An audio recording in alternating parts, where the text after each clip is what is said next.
Happy Sunday, folks. So let's go out here and I'm going to show you what all I got accomplished yesterday. Um,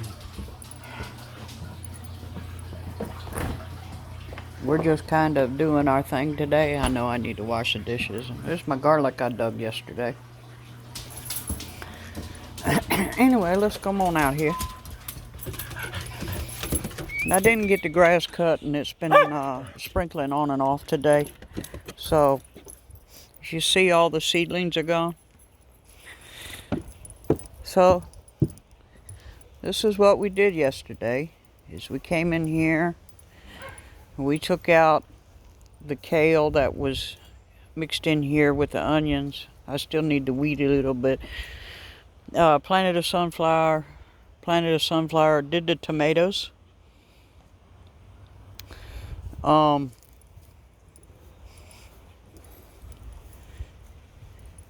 We have watermelon, cucumber, or another watermelon, cucumber, and a cucumber. As you see, all the garlic is gone. I trimmed out this garlic. I'm going to let all 9 of these plants that are left here, I'm going to let them go to flower. Planted a couple tomato plants in here. I'm not sure if they're going to make it. They didn't look too good. As you see here, the kale, when I transplanted it, this is what I wanted to talk to you about. This bed right here, I added black cow to. And as you can see, the plants are not doing well at all. And I'm probably going to lose this whole batch of kale. So that's what I wanted to talk to you about today. I cannot, in good conscience, recommend black cow anymore. It has, as you can see, I put only about a quarter of a bag in this bed, and before it's over with, even my sage, just from a day, is starting to get brown leaves. See that? So I can't recommend the black cow. I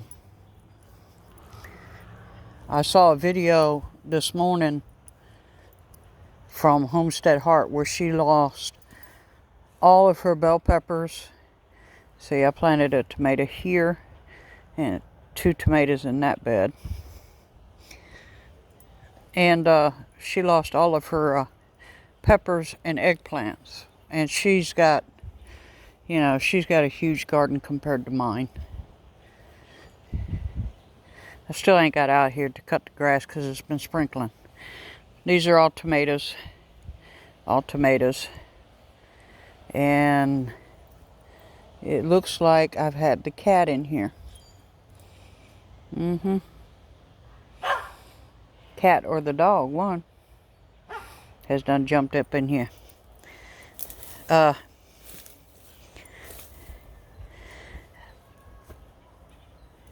can't recommend the black cow. It looks like the black cow batch that's out right now has not been composted correctly. As you can see, I added some to my beds, and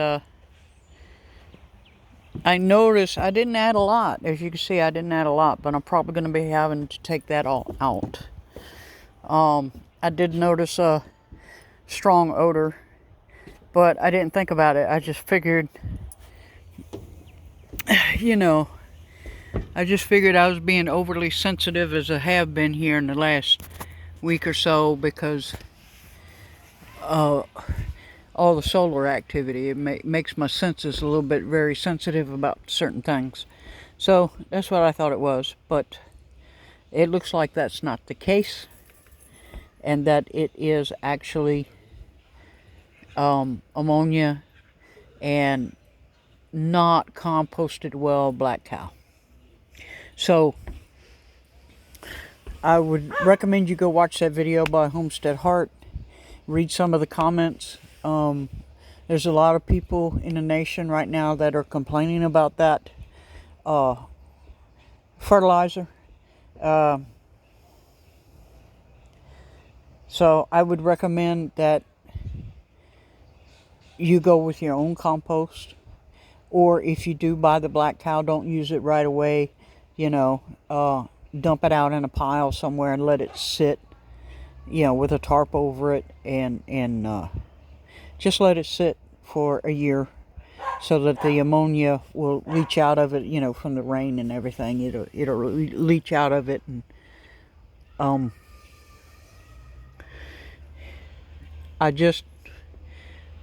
heartbroken over my kale and my sage, because I worked so hard to get that sage plant going, and it looks like I'm going to lose it because I really have nowhere to put it. So we'll see what happens. It might bounce back. It might just be that the bottom of it is turning a little bit yellow because it's actually touching the ground. I don't know. But it's not a big loss for me, but it's nothing like what happened to Homestead Heart. But any loss that we see that we have to go through, we need to be sharing that, because we don't want other people to go through that loss too, and not be able to recover from it. So my recommendation is use your own compost, or if you do get compost from like a nursery or whatever, make sure that it does not have any Grazon that's been used on it anywhere in the process. That means from the cows or the goats or the sheep or the rabbits, they haven't been fed hay that's been sprayed with Grazon, because that goes through the animal straight into their manure. And then even when you compost it, it takes a year or two, for sometimes even up to 3 years, for that chemical to finally wash away from the fertilizer. And some say that it never will. So some of the remediation that you could do is remove any of that fertilizer that you used, put it in a pile somewhere, and just add more of your local, like, leaves and tree branches and stuff to it, and turn it, and try and use a lot of water on it to try and wash out that ammonia. But I'm not sure you can get rid of the Grazon. So I thought I'd come on here because I've always recommended using Black Cow. I've never had an issue with it till now, and unfortunately I will no longer be using it. So, like everyone says, be aware where you're getting your fertilizer from. Be aware of your trusted sources, because they could become untrusted immediately without your knowledge, and it can affect your bottom line, and it can affect your family, especially if you're trying to grow something. So that's what I wanted to come on today to say. This is, like, for me, this is unusual to make a video twice in a weekend, but I thought that this was valuable information that needed to get out immediately. I also heard that Sta-Green, STA green, is not good either. So if you're thinking of switching to Sta-Green, I've also heard that that's not good either. A good test that I heard to do is take a small batch and see if peas will grow in it. Because if peas will grow in it, it's good to use. If peas won't sprout in it, it's no good. So that's all I got for you today. I just wanted to show you what I did yesterday. I'm a little bit tired still from yesterday, and I got to get out here this afternoon and cut the grass. But I'm kind of waiting on the grass to dry. It's still wet. So can't cut it when it's wet. So y'all have a blessed weekend, what's left of it, and we'll talk at you next week. Bicycle.